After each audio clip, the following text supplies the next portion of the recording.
Selamat petang, salam sejahtera. Isu hangat petang ini, pendakwaan gagal lagi lucutkan hak UMNO pada dana RM 192 juta.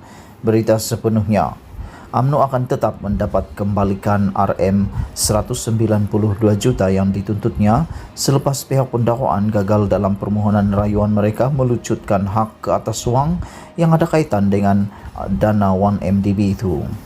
Pihak pendakwaan juga harus mengembalikan hampir RM 2,5 juta yang sebelumnya dilucutkan haknya daripada UMNO Pahang dalam saman pelucutan hak berkaitan 1MDB.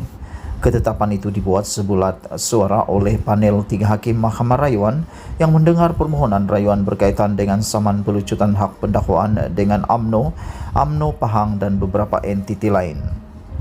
Keputusan tersebut dibacakan Hakim Hadhariyah Said Ismail.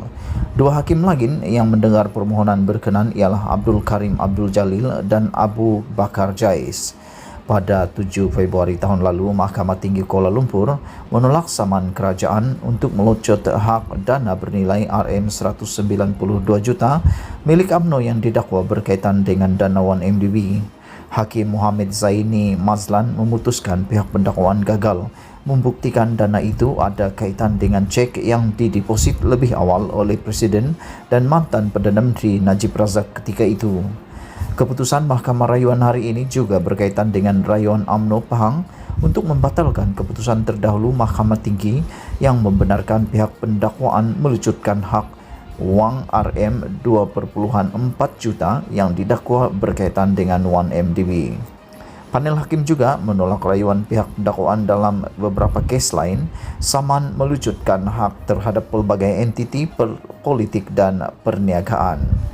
UMNO dan pelbagai entiti tersebut adalah antara 41 entiti dan individu yang disaman dengan tuntutan saman lucut hak dari SPRM untuk mendapatkan semula sejumlah RM 270 juta wang yang didakwa ada kaitan dengan 1MDB. Dalam keputusan hari ini, Hadhariyah berkata bahawa Mahkamah Tinggi melakukan kilar kerana membenarkan saman melucut hak hampir RM 25 juta dari UMNO Pahang.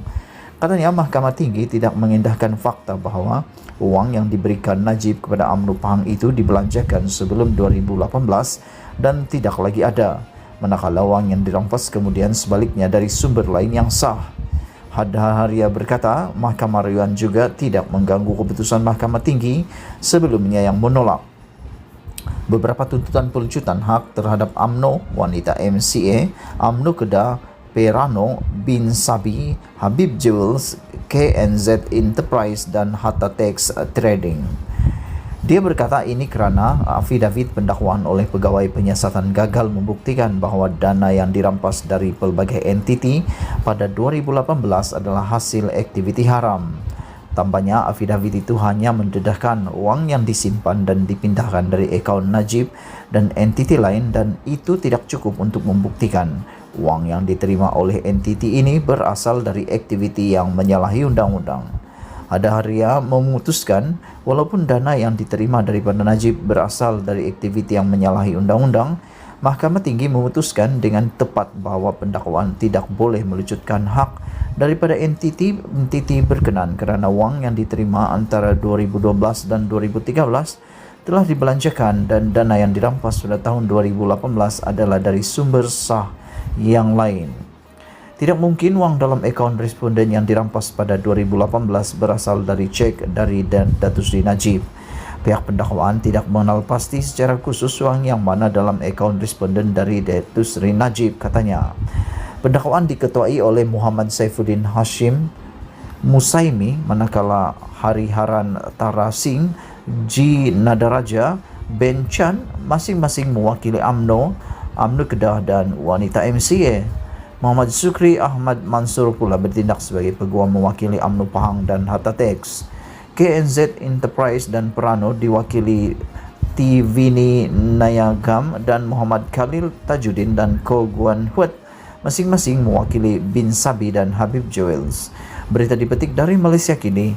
Sekian isu hangat petang ini. Jangan lupa tekan butang subscribe dan kita jumpa lagi. Bye-bye.